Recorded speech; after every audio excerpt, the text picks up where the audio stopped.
یہ ان دنوں کی بات ہے جب ہم دکھ کے سمندر میں ڈوبے ہوئے تھے۔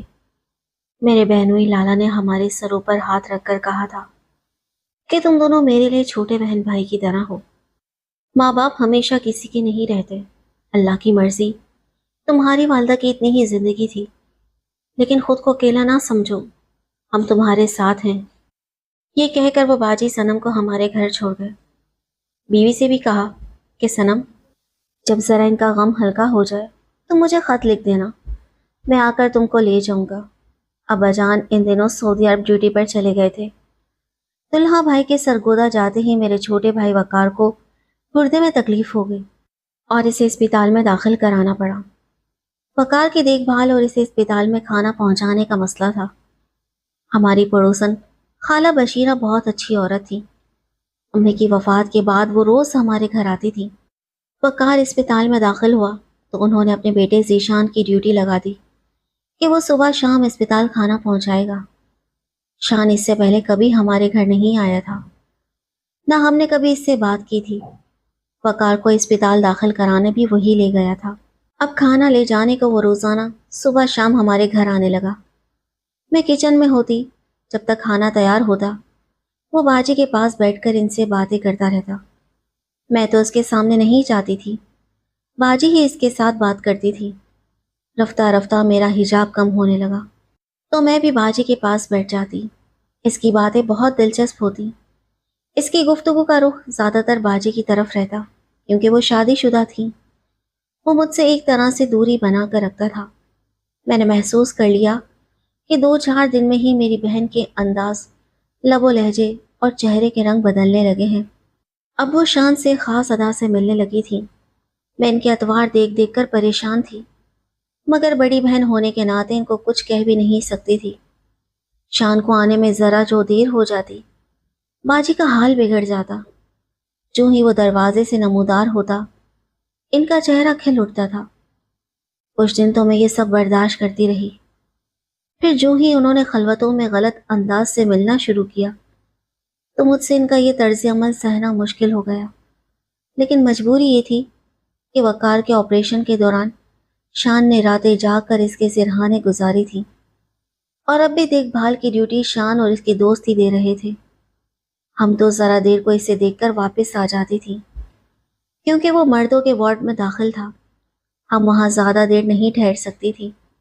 والد صاحب جدہ سے فون کر کے بھائی کی خیریت دریافت کرتے۔ ان کو اطمینان تھا کہ باجی میرے پاس رہ رہی ہیں، میں گھر میں اکیلی نہیں ہوں، اور میرے بہنوئی بھی چھٹی لے کر ہماری خبر گیری کو آتے ہیں۔ پھر بھی والد نے دوبارہ چھٹی کی درخواست دے دی تھی۔ ان کو وقار کی فکر تھی، مگر نوکری بھی ان کی مجبوری تھی۔ میں دعا کرنے لگی کہ خدا کرے ابا جان کو جلد چھٹی مل جائے اور وہ آ جائے، ورنہ میں باجی کا پردہ نہیں رکھ پاؤں گی اور ان کو فون پر ہی باجی کے حالات سے آگاہ کر دوں گی تاکہ بات جلد ختم ہو جائے اور باجی کا گھر برباد نہ ہو۔ مجھے حیرت تھی کہ باجی کو کیا ہو گیا ہے۔ ان کو اپنے گھر، بچوں اور دلہا بھائی کا بھی خیال نہیں آتا جو ان سے اتنی محبت کرتے ہیں۔ یہ اتفاق ہے کہ جس روز میں نے ابا جان سے فون پر سب کچھ کہہ دینے کی ٹھانی، اسی روز وہ اچانک گھر آ گئے۔ ان کی چھٹی منظور ہو گئی تھی۔ جو ہی وہ کمرے میں داخل ہوئے، انہوں نے شان اور باجی کو قریب قریب بیٹھے ہوئے دیکھ لیا۔ شاید انہوں نے ان کی کچھ گفتگو بھی سن لی تھی۔ ان کا چہرہ غصے سے لال ہو گیا۔ اس وقت تو انہوں نے باجی سے کچھ نہ کہا، مگر شان کو گھر آنے سے منع کر دیا اور دلہا بھائی کو فوراً فون کر دیا کہ میں پاکستان آ گیا ہوں، تمہارے بچے پریشان ہوں گے، آ کر گل صنم کو لے جاؤ۔ فون ملتے ہی اگلے دن دلہا بھائی اپنی بیگم کو لینے آ گئے۔ ہم یہ سوچ بھی نہ سکتے تھے کہ باجی اپنے شوہر کے ہمراہ گھر جانے سے انکار کر دیں گی۔ اب تو والد صاحب کی حالت قابل دید تھی۔ میں الگ پریشان تھی، مگر میری بہن نے صاف صاف کہہ دیا کہ وہ بھی اپنے گھر نہیں جا رہی ہیں جب تک وقار بالکل ٹھیک نہیں ہو جاتا۔ وہ یہاں سے ہلیں گی بھی نہیں۔ دلہا بھائی واپس چلے گئے۔ شادی شدہ بیٹی کو زبردستی گھر سے باہر نکالنے یا اس پر ہاتھ اٹھانے سے ابا جان بے بس تھے۔ باجی پھر شان سے ملنے لگی۔ جو ہی والد صاحب اسپتال جاتے، یہ شان کے پاس پہنچ جاتی۔ وہ دن یاد کرتی ہوں تو اب بھی آنسو نکل پڑتے ہیں۔ رات رات بھر میری جاگتے اور روتے گزر جاتی تھی۔